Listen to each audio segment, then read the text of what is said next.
Hi masters. For you మీకోసం ఛానల్‌కి స్వాగతం, సుస్వాగతం. ముందుగా మన జగద్గురువైన బ్రహ్మర్షి పితామహ పత్రిజీ గారికి, మన గురుమాతకి నా ఆత్మ ప్రణామాలు మాస్టర్స్. ఓకే మాస్టర్స్, ప్రతిరోజు మన ఛానల్‌లోని ధ్యానం, స్వాధ్యాయం, సజ్జన సాంగత్యం జరుగుతుంది మాస్టర్స్.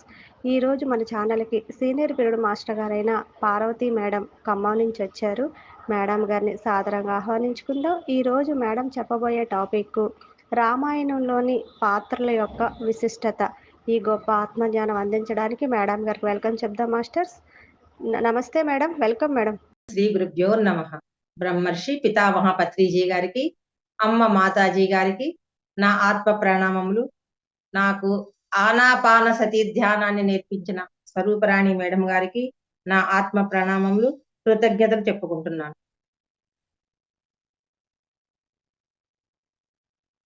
ఈ రోజు మనం రామాయణంలోని పాత్రల విశిష్టత.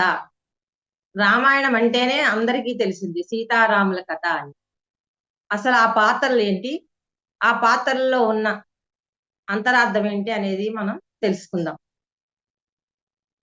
అయితే పత్రి గారు భగవద్గీతని అందరికీ సరళంగా ఉండటానికి అర్థమయ్యేటట్టుగా కృష్ణామృతము, గీతాయనము అని పేరుతో ఎలా అయితే అనువదించారో, అలాగే పత్రిజీ గారు రామాయణంలోని పాత్రలను కూడా అసలు ఏమిటి, ఆత్మస్థితిలో వాటిని ఎలా తెలుసుకోవాలి అని చెప్పేసి చక్కగా వివరించిన సందర్భాల్లో దీన్ని మీకు తెలియజేస్తున్నాను. రామాయణం అంటేనే అది భారతదేశానికి పట్టుకొమ్మ లాంటిది. ఆ రామాయణం నుంచి మనం ఎన్నో పాఠాలు నేర్చుకోవచ్చు అని చెప్పేసి, ఈ రామాయణాన్ని వాల్మీకి మహాకవి దీన్ని సంస్కృతంలో రచించాడు. ఇది ఒక పెద్ద గొప్ప గ్రంథం. ఈ రామాయణం మనం దానిలోని ఎన్నో కథల ద్వారా, పాత్రల ద్వారా ఎన్నో పాఠాలు నేర్చుకోవచ్చు. సీతాదేవి ఎన్ని కష్టాలు పడ్డది, రాముడు సీతని ఎన్ని కష్టాలు పడి పొందాడు అనేది కూడా తెలుసుకోవచ్చు. అంటే మనకు ఏదైనా కావాలి అంటే అంత కష్టపడాలి, అప్పుడే దానిని పొందగలుగుతాం అని ఈ రామాయణం ద్వారా తెలుసుకోవచ్చు. ఈ రామాయణము వాల్మీకి చక్కగా సరిగ్గా కూర్చారు పాత్రలని. ప్రతి పదాన్ని, ఒక్క పాత్రని, ప్రతి ఒక్క పేరుని, అసలు ఆ పాత్రల నుంచి మనం ఏమేం గుణాన్ని నేర్చుకోవాలి అని క్లియర్ గా మనకి పత్రిజీ గారు వివరించారు. రత్నాకరుడు అనే ఒక బోయవాడు, వేటవాడు, అల్లరి చిల్లరగా తిరుగుతూ ఉండి ఒక హింస ప్రవృత్తి గల ఒక పిల్లవాడు రత్నాకరుడు. అలాంటి వాడు కొన్ని సంవత్సరాలు ధ్యానం చేస్తే అతని మీద అంత చుట్టూ పుట్టగా పెరిగిపోతుంది. వాల్మీకి అంటేనే సంస్కృతంలో పుట్ట. సంస్కృత పదము వాల్మీకి. ఈ పుట్టగా పెరిగి ఆయన పుట్టలో నుంచి బయటికి వచ్చాడు కాబట్టే వాల్మీకి అని పేరు వచ్చింది. అంటే దీన్ని బట్టి మనకి ఏమర్థమవుతుందంటే, ఎంత అధోస్థితిలో ఉన్నా సరే కొన్ని సంవత్సరాలు ధ్యానం చేస్తే ఆ ధ్యాన సాధన ద్వారా ఉన్నతంగా మారగలడు అనేది ఈ రత్నాకరుడి నుంచి వాల్మీకిగా తయారైన దాన్ని బట్టి మనకి తెలుస్తుంది. అంటే ఆయన రామాయణం రాయగలిగాడు అంటే ధ్యానానికి ఎంత విలువ ఉందో అర్థమవుతుంది.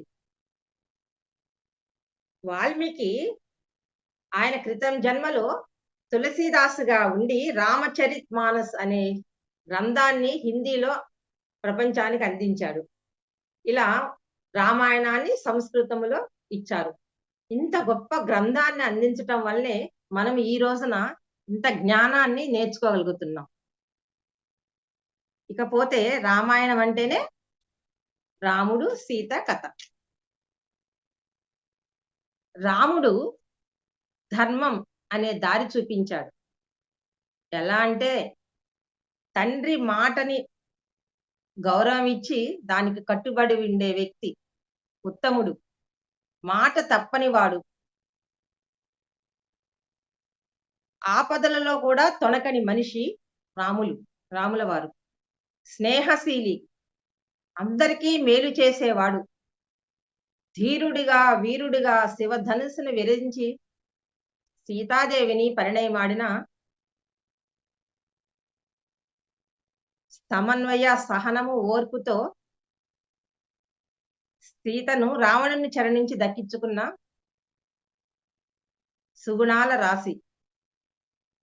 ప్రేమతత్వముతో తమ్ముళ్లపై అమితమైన ప్రేమ, యుద్ధనీతితో శౌర్య పరాక్రమవంతుడిగా రాక్షసులని అంతం చేసి చక్కటి పాలను ప్రజలకు అందించిన గొప్ప పరిపాలనా దక్షుడు రాముడు. ప్రజలందరూ కూడా అతని పరిపాలనలో సుఖంగా, ఎటువంటి బాధలు లేకుండా, ధర్మబద్ధంగా, ఎంతో నీతివంతంగా, ఆనందంగా జీవించగలిగారు. అందువల్లే ఆయన్ని వినయశీలి, పితృధర్మాన్ని పాటించిన ధీరుడు, అలానే సంఘధర్మము, స్నేహధర్మము, క్షత్రియ ధర్మము ఇవన్నీ పాటించడం వలన ఆయన రాజ్యాన్ని రామరాజ్యం అని చెప్పేసి పేరు వచ్చింది. ఇకపోతే సీతమ్మ వారు. సీత రామునికి ధర్మపత్రి. ఈవిడ ధ్యానానికి ప్రతీక. రాముడు ధర్మానికి ప్రతీక అయితే సీతమ్మ వారు ధ్యానానికి ప్రతీక. తన తండ్రి జనకుడు ఆయన మాట ప్రకారము శివధనుసుని విరిచిన వ్యక్తినే నీవు పరిణయమాడాలి అంటే ఆ మాటకు కట్టుబడిన మహాసాధ్వీమణి సీత. పతిని అనుసరించటమే సుఖప్రదం, శుభప్రభం అని తెలిసిన సుగుణాల రాశి, పరమ పవిత్రురాలు సీతామాత. అయితే ఈవిడ రాముల వారి వెంట 14 సంవత్సరాలు వనవాసం చేసినప్పుడు 13 సంవత్సరాలు అరణ్యంలో తిరుగుతూ 1 సంవత్సరం లంకలో గడిపింది ఈవిడ. లంకలో ఉన్నప్పుడు అశోకవనం, అశోకము అంటే శోకము లేనిది. అయితే ఆవిడ ఎప్పుడైతే శోకం లేదో ఆ అశోకవనములో ఉన్నప్పుడు ఆవిడ ఏమీ తినలేదు, త్రాగలేదు. ఎందుకు అంటే అక్కడ రాక్షసుల బందీలో ఉండటం వల్ల వాళ్ళ వంట కానీ ఏదైనా సరే ఆవిడ తినడానికి ఇష్టపడక ఆవిడ ఆ సంవత్సర కాలం కూడా ధ్యానములోనే కూర్చున్నది. అట్లా ఆవిడ కళ్ళు మూసుకొని ఆ ప్రకృతితోటి, ఆ వనముతోటి, అసలే ఆవిడ ప్రకృతి పుత్రిక కాబట్టి మంచిగా ధ్యానములోనే సంవత్సరం పాటు కూర్చున్నది సీత. రాములు సరైన పాలన చేసి చూపిస్తే సీతాదేవి సరైన ధ్యానం చేసి చూపించింది ప్రపంచానికి. ఇక రామాయణములో హనుమంతుల వారు, ఈయన పాత్ర ఎంతో గొప్పది.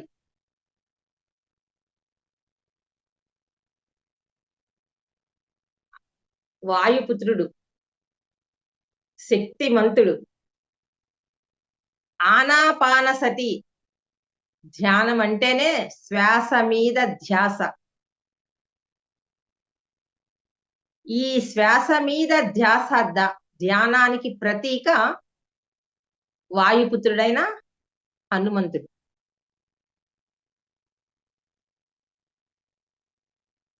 అయితే ఈ హనుమంతుడు అంటేనే సత్యం పట్ల, ధర్మం పట్ల, లోక కళ్యాణం పట్ల భక్తి, ప్రేమ, సేవను కలిగి ఉండటం. హనుమంతుడు అంటేనే శివుని అవతారం. శివుడంటే గొప్ప ధ్యాని. శివుడంటేనే ధ్యానం.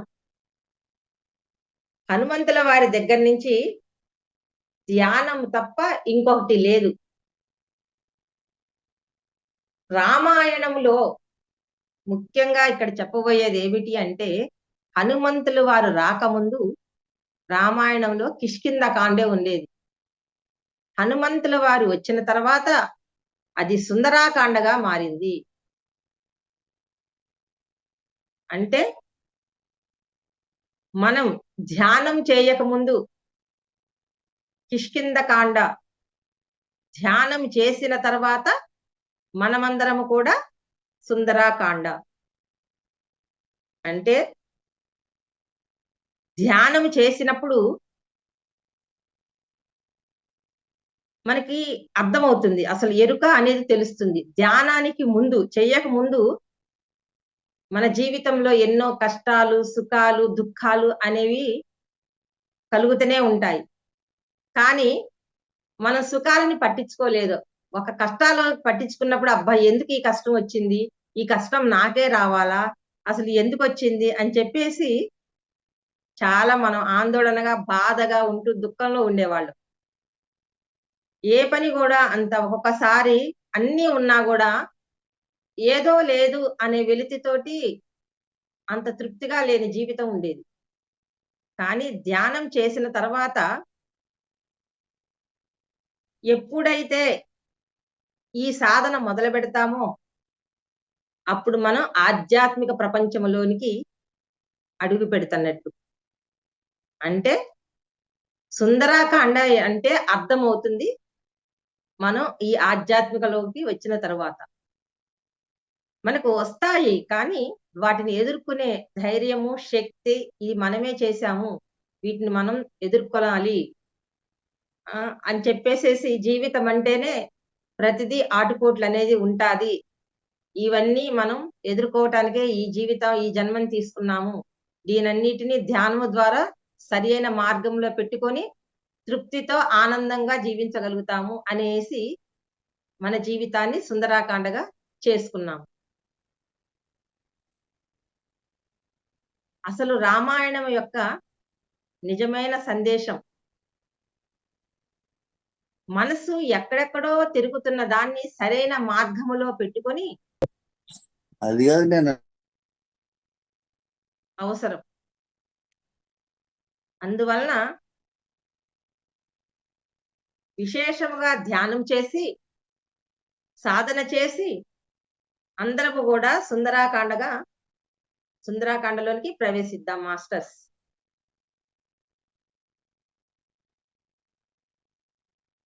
అలాగే ఈ హనుమంతుల వారు ఒక పెద్ద యోగి, శక్తిమంతుడు.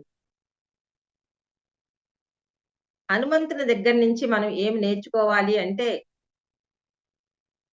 ప్రతి మనిషి దగ్గర కూడా ఎంతో శక్తి ఉన్నది. మంచి, చెడు అనేవి రెండూ చెయ్యవచ్చు ఆ శక్తితోటి. ఏ పని చేసినా కూడా ఆ పరిణామం అనేది మనకి తెలుస్తుంది. మంచి పనులు చేస్తే, హనుమంతుల్లాగా మంచి పనులు చేస్తే లోకముతో కీర్తించబడతారు, పూజించబడతారు. అదే రావణాసురుడు, ఆయనే గొప్ప యోగి, శక్తిమంతుడు. కానీ అహంకారం అనేది, కామం అనేది ఆయన్ని అడ్డుకొని ఆయన మంచి పనులు చేయలేక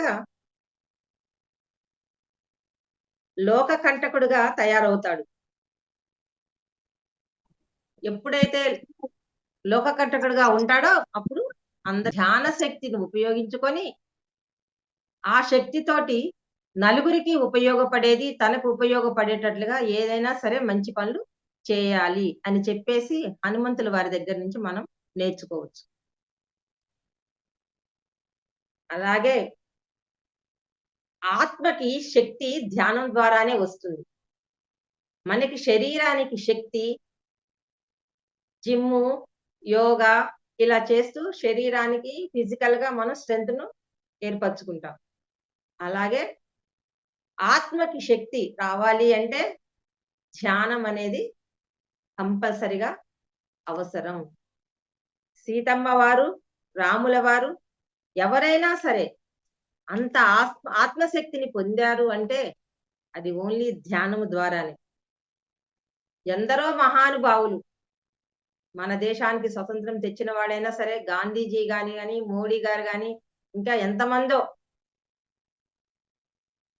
ఇలా ఆ స్వతంత్ర సమరయోధులు ఎవరైనా సరే ఆ ధ్యానం చేసి ఆ ధ్యాన శక్తి ద్వారానే వాళ్ళు అంత గొప్పవారుగా తయారయ్యి వాళ్ళందరూ కూడా లోక కళ్యాణానికి కృషి చేసి మనకి ఎంతో ఎంతో జ్ఞానాన్ని అందచేసినారు. అలాగే మహాత్మా గాంధీ అనే అతను ఒక్కడు ఎంతో సాధన ద్వారా ఎలా అయితే ఒక్క మనిషితో తయారయ్యి ఎందరో చేర్చుకొని స్వతంత్రాన్ని తీసుకొచ్చారో, ఎంతమందికో మార్గదర్శకులు అయ్యారో, మన పత్రిజీ గారు కూడా ఒక్క మనిషితోటి ధ్యానాన్ని మొదలుపెట్టి పెద్ద ధ్యాన ప్రపంచాన్ని సృష్టించారు. ఆ మహాపురుషుడు, ఆ మహానుభావుడు పత్రిజీ గారు.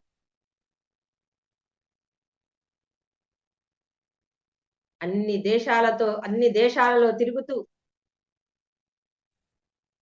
అన్ని చోట్ల ధ్యానాన్ని ప్రచారం చేస్తూ వారి జ్ఞానాన్ని పంచుతూ ఎంత మందినో మాస్టర్స్ గా తయారు చేసిన శక్తిమంతుడు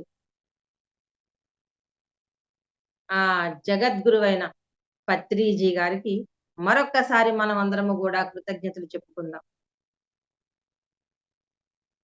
అంటే ఒక మనిషి ఎంతైనా చేయగలడు అని చరిత్ర ద్వారా మనకి తెలుస్తుంది. తన శక్తిని తాను తెలుసుకోవటమే ఆధ్యాత్మికత.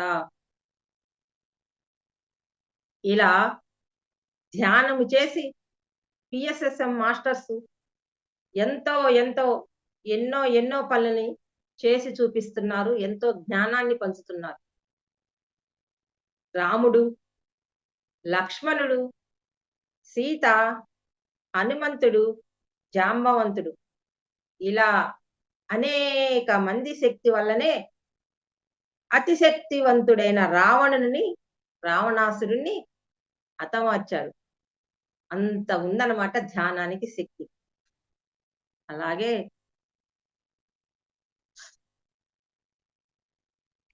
పిఎస్ఎస్ఎం మాస్టర్స్ శక్తి వల్ల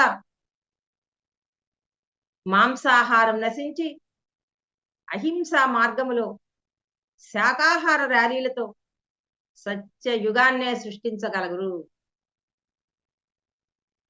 పిఎస్ఎస్ఎం మూవ్మెంట్ అంటేనే లోక కళ్యాణం కోసం శాకాహారులుగా ధ్యానులుగా చేయటానికే ఈ పిఎస్ఎస్ఎం మాస్టర్స్ పుట్టారు. ప్రతి పిరమిడ్ మాస్టర్ కూడా ఒక హనుమంతుల్లాగా శ్వాస పుత్రులై శక్తివంతంతో సహాయము చేసే ఆ గుణాన్ని కలిగి ఉన్నారు. అందువలన వాయుపుత్రుడు అంటేనే ప్రతి క్షణం శ్వాస మీద ధ్యాస ఉంచి ఆ విశ్వశక్తిని వెతికి తెచ్చి ఆత్మశక్తిని పెంచే శక్తిశాలి హనుమంతుడు అని మనందరము గ్రహించాలి.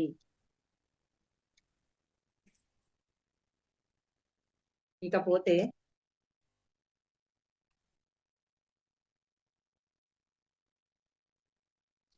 పత్రిజీ గారు మనకు 5 ఉన్నాయి. అని చెప్పేసి 5 ఫింగర్ కాన్సెప్ట్ చెప్పారు. 5 ఫింగర్స్. ఆ 5 మనలో ఉన్నాయి. ఏంటి అవి అంటే మనకు శరీరము, మనస్సు, బుద్ధి, ఆత్మ, సర్వాత్మ అని చెప్పేసి ఈ 5 ఏమిటి తెలుసుకుందాం రామాయణంతో మనం పోల్చి చూసుకున్నప్పుడు. నలుగురు అన్నదమ్ములు అంటే రాముడు, లక్ష్మణుడు, భరతుడు, శత్రుఘ్నుడు. ఈ నలుగురిని కూడా చక్కగా ఎలా వర్ణించారు అంటే, భరతుడు అంటే కైక పుత్రుడు. కైక అంటే కాయముతో కూడినది అంటే శరీరము అని అర్థం. ఈ కైకకు పుట్టిన భరతుడు చిటికిన వ్రేలుతో పోల్చారు. అది ఎలా అంటే, చిటికిన వ్రేలు అంటే మన 5 ఫింగర్స్ లో చిన్న వేలు. ఇది శరీర తత్వము. భరతునితో పోల్చారు. అలాగే శత్రుఘ్నుడు, లక్ష్మణుడు, శత్రుఘ్నుడు సుమిత్ర పుత్రులు. శత్రుఘ్నుడు మనస్సుకు ప్రతీక. మనస్సు అంటే ఉంగరపు ఏలు. చిన్న వేలు శరీరం అయితే ఉంగరపు ఏలు మనస్సు. అయితే ఇంకొక పుత్రుడైన లక్ష్మణుడు బుద్ధి. మధ్యవేలు బుద్ధికి ప్రతీక.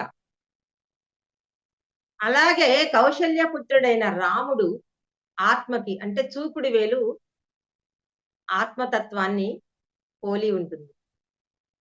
దీన్ని బట్టి మనకి ఏమర్థమవుతుంది అంటే, లక్ష్మణుడు ఈ బుద్ధి అనే ఈ పెద్ద వేలు పక్కనే మనకి ఆత్మ ఈ చూపుడు వేలును అంటిపెట్టుకొని ఉంటుంది. లక్ష్మణుడు రామునితో అంటిపెట్టుకొని ఉంటాడు. ఈ బుద్ధి అనేది ఆత్మతో కలిసి ఉంటుంది. అలాగే ఉంగరపు ఏలు చిటికెన వేలు ప్రక్కనే ఉంటుంది కాబట్టి శత్రుఘ్నుడు మనస్సు అనేది శరీరంతో అట్టిపెట్టుకొని ఉంటుంది భరతునితో. ఇకపోతే పెద్ద వేలు ఇది పరమాత్మ, సర్వాత్మ అని చెప్పేసి ఇలా చక్కగా మనకి 5 ఫింగర్ కాన్సెప్ట్ ని అందజేశారు పత్రిజీ గారు.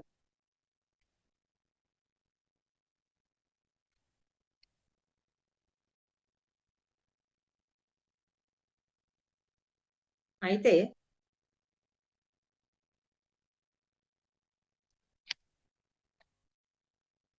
ఇక నెక్స్ట్ దశరథ మహారాజు. రామ, లక్ష్మణ, భరత, శత్రుఘ్నుల యొక్క తండ్రి.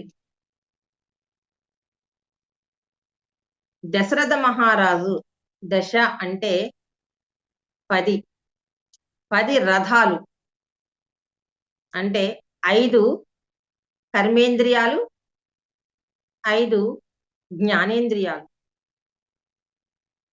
ఈ 5 కర్మేంద్రియాలు ఈ జ్ఞానేంద్రియాలతో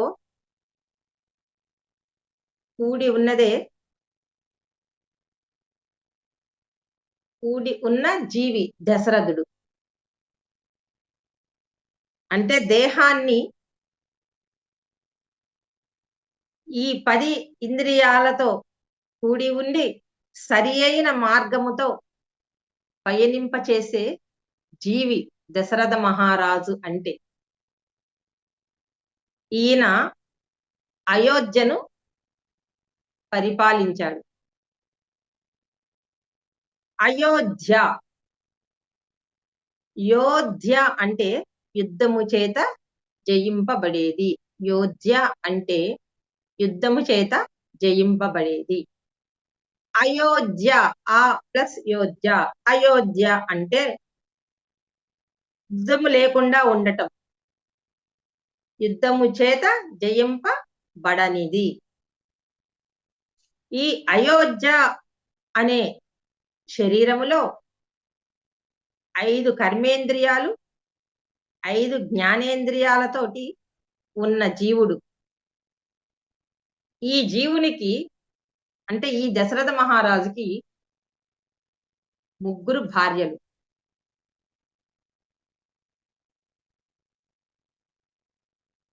కౌశల్య, సుమిత్ర, కైకేయి. ఈ 3 భార్యలు 3 గుణాలకు ప్రతీక. తమోగుణం, రజోగుణం, సత్వగుణం. కైక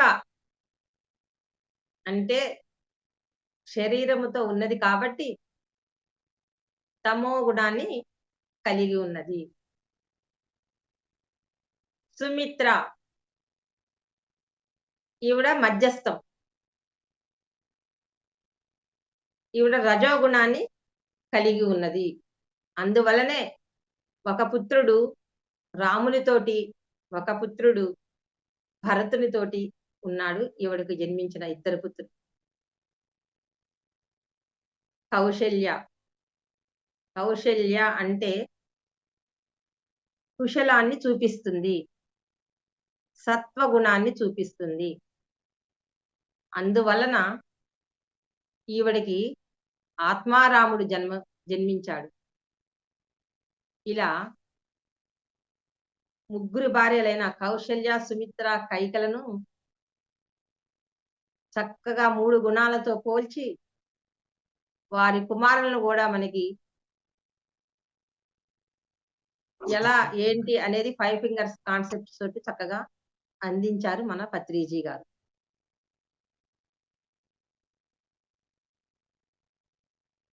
ఇక ఇంకొక పాత్ర రావణుడు, రావణాసురుడు. ఈయన ఎంతో మహాశక్తివంతుడు, ఆత్మజ్ఞానం ఉన్న మహానుభావుడు. కానీ కామంతో అహంతో ఉన్న ఎప్పుడూ కూడా ఆయనకి ఆ కామము అహం వల్ల ధర్మం అనేది లేకుండా పోయింది. మహా తపస్వి అయినా సరే ఆయనకి ధర్మం అనేది లేదు. ఈయనకి 3 అన్నదమ్ములు. వీళ్ళు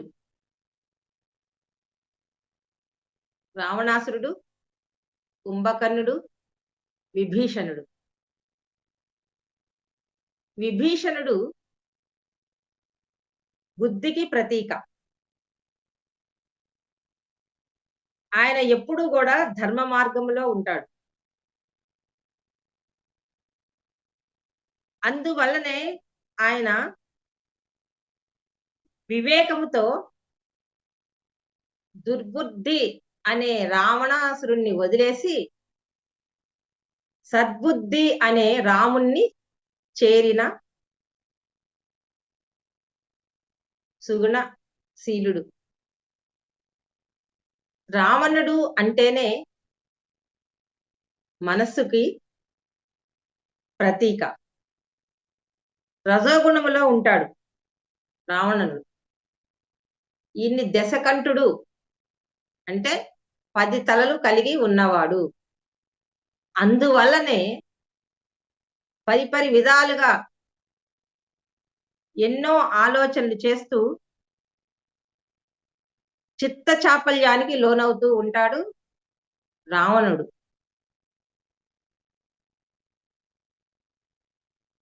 ఇలా ఆహాన్ని కామాన్ని కలిగి ఉండటం వలన 10 తలలతోటి వివిధ రకాల ఆలోచనలు చేస్తూ ప్రలోభాలకు గురి అవుతూ ఉంటాడు రావణాసురుడు. ఇకపోతే కుంభకర్ణుడు. ఈయన తమో గుణం కలిగి ఉంటాడు. శరీర తత్వంతో ఎప్పుడు కూడా తమో గుణము అంటే 6 నెలలు తింటాడు, 6 నెలలు నిద్రపోతాడు. అందువల్లనే తమ్ముడైన కుంభకర్ణుడు ఎప్పుడూ కూడా రావణ్ణి అంటిపెట్టుకొని ఉంటాడు. అంటే శరీరం అనేది మనస్సుని అంటిపెట్టుకుని ఉంటుంది. విభీషణుడు బుద్ధితో వివేకముతో ఉంటాడు కాబట్టి ఆ బుద్ధి అనే విభీషణుడు రాముని అనే ఆత్మ దగ్గరకు చేరతాడు. అతనితో కలిసి ఉంటాడు. ఇలా మనకి పత్రి గారు రామాయణములోని ఒక్కొక్క పాత్రను గురించి చక్కగా 3 గుణాలను గురించి 5 ఫింగర్స్ కాన్సెప్ట్స్ చెప్తూ అన్నదమ్ములను వర్ణిస్తూ వివరించారు మనకి. ఆ తర్వాత రాముని యొక్క పేరుతోటి రామాయణము రాసినట్టు సీత యొక్క పేరుతోటి సీతాయనం అని చెప్పేసి చక్కగా తెలుగులో ఒక గ్రంథాన్ని మనకి అన్టోల్డ్ స్టోరీ ఆఫ్ సీత అనే ఇంగ్లీష్ లో ఉన్న ఆ గ్రంథాన్ని స్వర్ణలత మేడం గారు మనకి సీతాయనంగా అందించారు. అయితే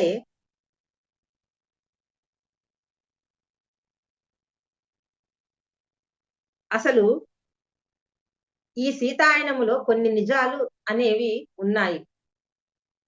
ఏంటి అంటే అదివరకు అగ్ని ప్రవేశం శ్రీరాముడు చెయ్యమని చెప్పలేదు. మనకి ఏంటంటే బయట ఎవరో చాకలి వాళ్ళు నింద వేస్తే రాముల వారు గర్భిణితో ఉన్న సీతని అగ్ని ప్రవేశం చేయించాడని చెప్పేసి మనందరికీ అలా ఆ పుస్తకాల ద్వారా అందజేశారు. కానీ ఈ స్వర్ణలత మేడం రాసిన ఈ తెలుగులోనికి అందజేసిన సీతాయనం ద్వారా అసలు నిజాలేంటో ఇక్కడ కొన్ని చెప్పారు. రాములు సీతమ్మ వారిని అగ్ని ప్రవేశం చేయమని చెప్పలేదు. సీతాదేవి అగ్ని ప్రవేశం చేయలేదు. ఆవిడ 1 సంవత్సరం లంకలో ఉన్నప్పుడు ధ్యానములో కూర్చొనే ఉన్నది సంవత్సరం పాటు. ఆవిడ ధ్యానములో అఖండమైన ధ్యాన సాధన వల్ల ఆవిడ మొత్తం కూడా ఒక వెలుగులాగా అయిపోయి సంవత్సరం తర్వాత ఆవిడ కళ్ళు తెరిచినప్పుడు ఆవిడ నుంచి ఒక దివ్య జ్యోతి, ఒక అఖండమైన వెలుగు అనేది బయటికి వచ్చింది అని చెప్పేసి ఈ పుస్తకం చదివిన తర్వాత తెలిసిందని చెప్పేసి పత్రిజీ గారు చెప్పారు. అలాగే ఇంకొన్ని కూడా ఈవిడ వెలుగు దివ్య జ్యోతి ఈవిడ రూపం నుంచి ఈవిడ కళ్ళల్లో నుంచే వచ్చింది. కానీ ఈ పురుషుని ఆధిక్యత వచ్చిన తర్వాత దాన్ని తప్పుడుగా ప్రచారం చేశారు కొన్ని గ్రంథాల ద్వారా.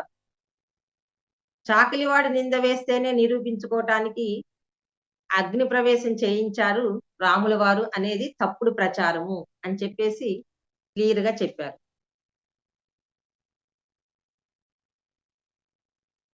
అలా పిల్లలైన లవకుశలు, సీతమ్మ వారి సీతారాముల పిల్లలైన లవకుశలు వాళ్ళని ప్రకృతితో మమేకమై పెంచాలని, ప్రకృతి అంటేనే స్వచ్ఛత, ప్యూరిటీ, అన్ని సుగుణాలు కలిగి ఉన్న ఆ ప్రకృతమ్మ ఒడిలో పెంచాలి అని చెప్పేసే వాళ్ళు అలా ఎంచుకున్నారని, ఆశ్రమంలో పెరిగించటం కోసమే ఆ ఇద్దరి పిల్లల్ని అలా లివింగ్ విత్ నేచర్, ఆ ప్రకృతిలో జీవించటం ఎలానో పిల్లలకి నేర్పించాలని ఈ రాముల వారు సీతమ్మ వారు పిల్లలని ప్రకృతితో మమేకమయ్యేటట్లుగా అలా అరణ్యాలలో పెంచటానికి వాళ్ళని అక్కడ ఉంచారని చెప్పేసి అదొకటి చెప్పారు. ఇంకొకటి రావణుని చెల్లెలు శూర్పణఖ. ఈ శూర్పణఖ రాముడు లక్ష్మణ్ దగ్గరికి వచ్చిందంట. వీళ్ళు చక్కగా అందంగా ఉంటారు కాబట్టి వాళ్ళ వశం చేసుకోవాలి వాళ్ళని అని చెప్పేసి వాళ్ళ దగ్గరికి వచ్చినప్పుడు ఆవిడ వల్ల కాక ఆవిడ ఆ కోపంతో అక్కడే ఉన్న సీతాదేవి మీదకి ఆమె లంఘించిందంట. సీతాదేవి గొంతు పట్టుకుందట శూర్పణఖ. ఆ చేతగానితనానికి సీత మీద కోపం తీర్చుకోవాలని చెప్పేసి అలా గొంతు పట్టుకున్నప్పుడు, ఆ సమయంలో అక్కడే ఉన్న లక్ష్మణ వారు ఆ శూర్పణఖ చేసే చర్యలు భరించలేక వెంటనే తన చేతిలో ఉన్న కత్తిని ఆ శూర్పణఖ మీదకి విసిరేశారట. అలా విసిరినప్పుడు ఆవిడ ముక్కుకు తగిలి ముక్కు తెగిపోయింది. అంతేగాని కావాలని లక్ష్మణుడు ముక్కులు, చెవి కొయ్యలేదు. ఇది తప్పుడు ప్రచారం జరిగింది అని చెప్పేసి కూడా చెప్పారు. ఇలా ఎన్నో విషయాలు ఈ సీతాయనం అనే బుక్‌లో ఉన్నాయని, అసలు దీనా మేనన్ ఇంత చక్కటి బుక్‌ని 'అన్‌టోల్డ్ స్టోరీ ఆఫ్ సీత' అనే బుక్‌ని అందించినందుకి, అలానే స్వర్ణలత మేడం గారు దీన్ని తెలుగులో అనువదించారు గాబట్టి, ఇంత గొప్ప బహుమానాన్ని, ఇంత మంచి గ్రంథాన్ని మనకి అందచేశారు వారు. ఇలాంటి పుస్తకాల ద్వారా అసలు రామాయణం అంటే ఏమిటి? అసలైన రామకథ అనేది మనకు తెలిసినప్పుడు మనసు ఎంతో ఊరటనిస్తుంది, శాంతినిస్తుంది. అందువలన దాంట్లో ఉన్న నిజాలను తెలుసుకొని మనసుకి హాయిగా ఆనందాన్ని కలుగచేస్తుంది కాబట్టి ఈ పుస్తకాన్ని అందరూ గూడా చదవాలి. ప్రతి ఒక్కరూ ఈ పుస్తకాన్ని అందరూ చదవాలని చెప్పేసి మనకి చెప్పారు. ఇకపోతే సీత తండ్రి జనకుడు. ఈయన జనక మహారాజు. ఈయన గొప్ప జ్ఞాని. ఆత్మజ్ఞాని. ఆయన ఈ ఆత్మజ్ఞానముతో పాలించాడు కాబట్టే ఆయన రాజ్యములోని కాన్సెప్ట్స్ అన్నీ కూడా, మూలాలన్నీ గూడా రాముడు ఆకలింపు చేసుకొని దానిని వ్యాపింపచేశారు రాముల వారు. అలా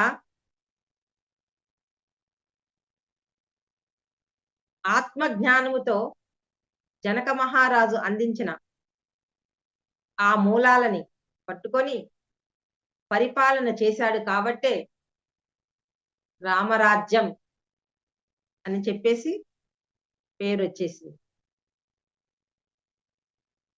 రామాయణములో ఇలా అందరి పాత్ర ఉన్నట్టే పిఎస్ఎస్ఎంలో కూడా అందరి మాస్టర్స్ పాత్ర ఉన్నది.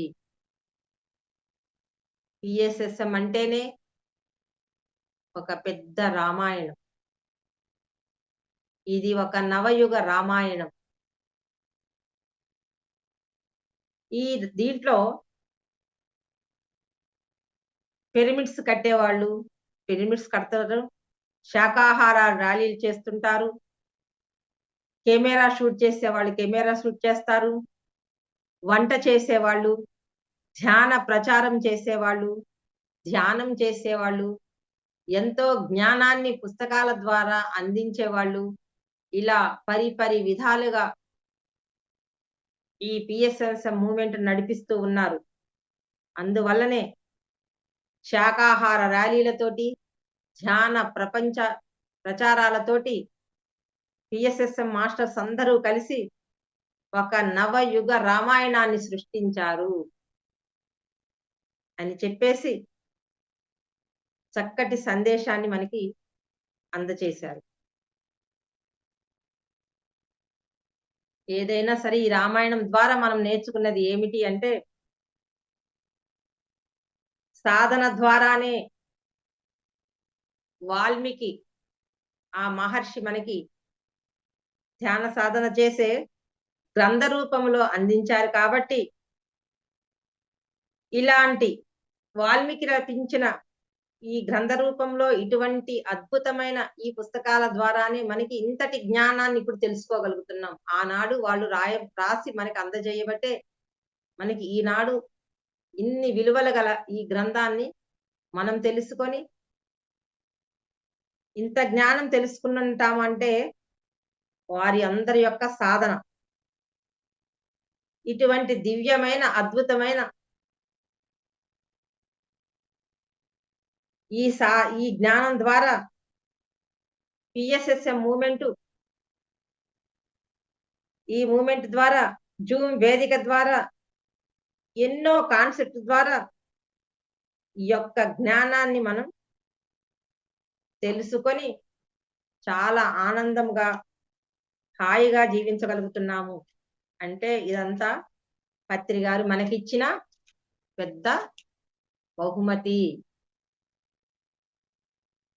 ఇలా రామాయణం ద్వారా రాముల వారితో ఉన్న అన్ని విలువలతో కూడిన పరిపాలన ఎలా చేసి చూపించారన్నది, సీతమ్మ వారు ధ్యానము ద్వారా మనము కూడా ధ్యాన సాధన ద్వారా మన యొక్క జీవితాలను ఎలా సరిదిద్దుకోవాలో,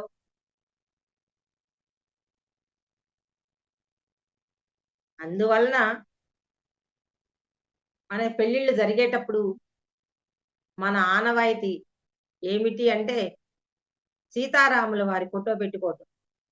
అంటే వారి ఇరువురి యొక్క దాంపత్య జీవితం, సాంసారిక జీవితం అనేది చాలా స్ఫూర్తిదాయకంగా ఉంది కాబట్టి విలువలతోటి, గుణాలతోటి, చక్కటి సందేశాల ద్వారా స్ఫూర్తిదాయకంగా ఉంది కాబట్టే ముందుగా వారిరువురికి పూజ చేసి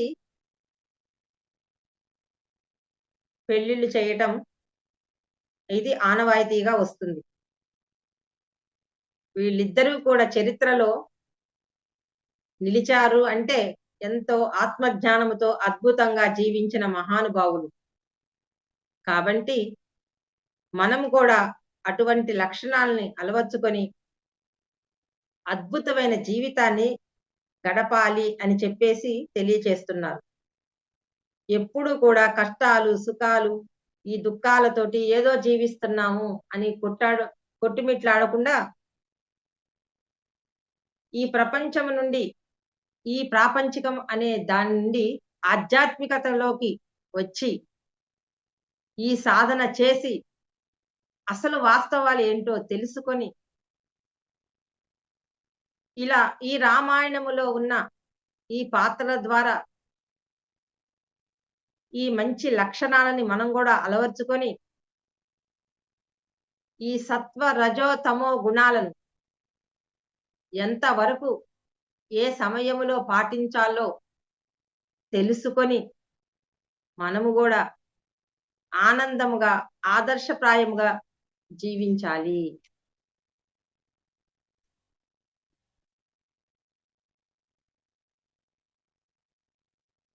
ఇలా మనకి చక్కగా వివరించి చెప్పారండి రామాయణంలోని పాత్రల గురించి.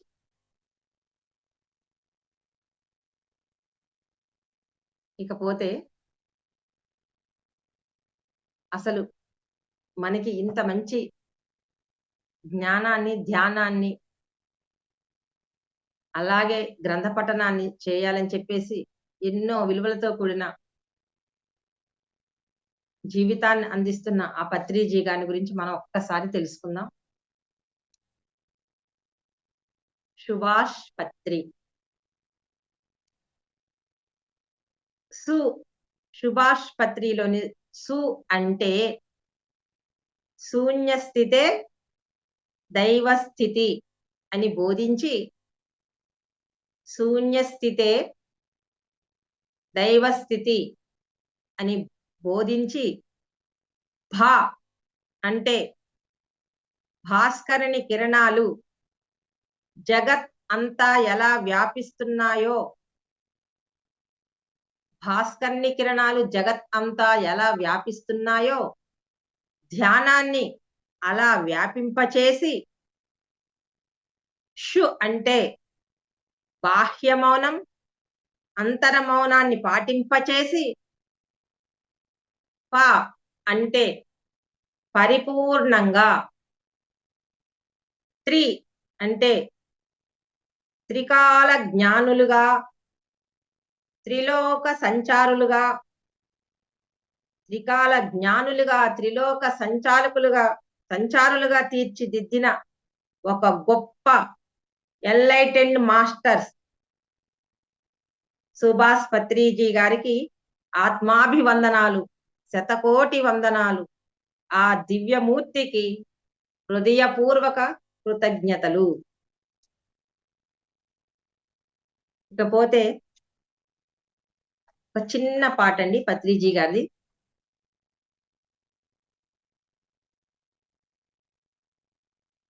పత్రిజీ అంటే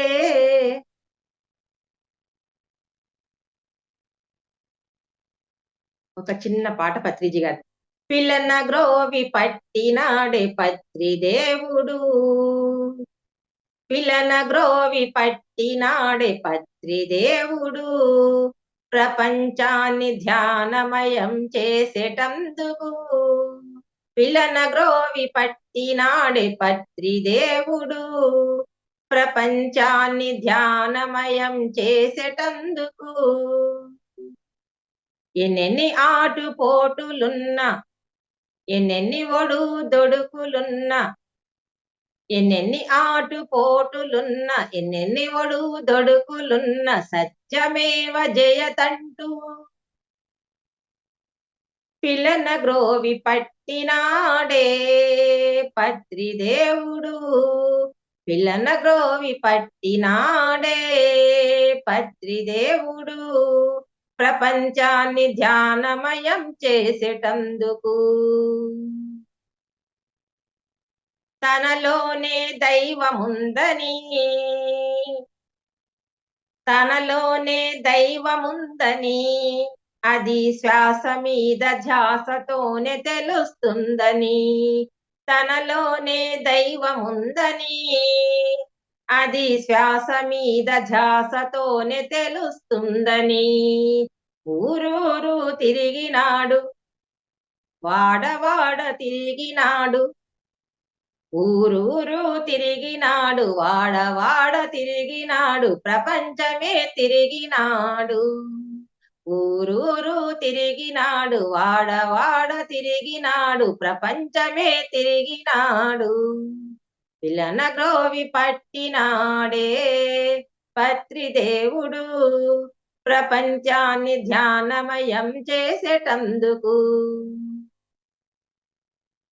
ఏది జరిగినా అన్నీ మన మంచికేనని, ఏది చూచినా అన్నీ సాక్షిగా చూడాలని. ఏది జరిగినా అన్నీ మన మంచికేనని, ఏది చూచినా అన్నీ సాక్షిగా చూడాలని. ఇది రావాలంటే, ఇది రావాలంటే శ్వాస మీద ధ్యాసతోనే వస్తుందని. పిల్లన గ్రోవి పట్టినాడే పత్రిదేవుడు, ప్రపంచాన్ని ధ్యానమయం చేసేటందుకు. ఊరూరా తిరిగినాడు, వాడవాడ తిరిగినాడు, ప్రపంచమే తిరిగినాడు. ముసుగు అనే శరీరములో దాగి ఉన్న ఓ ఆత్మ, ముసుగు అనే శరీరములో దాగి ఉన్న ఓ ఆత్మ, శ్వాస మీద ధ్యాసతో అయినావా పరమాత్మ. ప్రకృతమ్మ పరవశించనే నీ స్థితిని చూసి, ప్రకృతమ్మ పరవశించనే నీ స్థితిని చూసి. పిల్లన గ్రోవి పట్టినాడే పత్రిదేవుడు, ప్రపంచాన్ని ధ్యానమయం చేసేటందుకు, ప్రపంచాన్ని ధ్యానమయం చేసేటందుకు. Thank you madam, thank you. మీ టీం వర్కర్స్ అందరికీ ఎన్ని వేల వేల కృతజ్ఞతలు మేడం, ఇంత మంచి అవకాశాన్ని ఇచ్చినందుకు. ప్లస్ ఈ వీడియోని చూసిన వాళ్ళందరికీ, విన్న వాళ్ళందరికీ కూడా నా ఆత్మ ప్రణామములు, కృతజ్ఞతలు తెలియజేసుకుంటున్నాను madam. Thank you madam. Thank you so much madam. For you మీకోసం మన ఛానల్కి వచ్చి ఎంతో గొప్ప ఆత్మజ్ఞానం అందించిన మాస్టర్లందరికీ, పార్వతి మేడం గారికి, బిందు మేడం గారికి ధన్యవాదాలు తెలుపుకుందాం మాస్టర్స్. Thank you masters.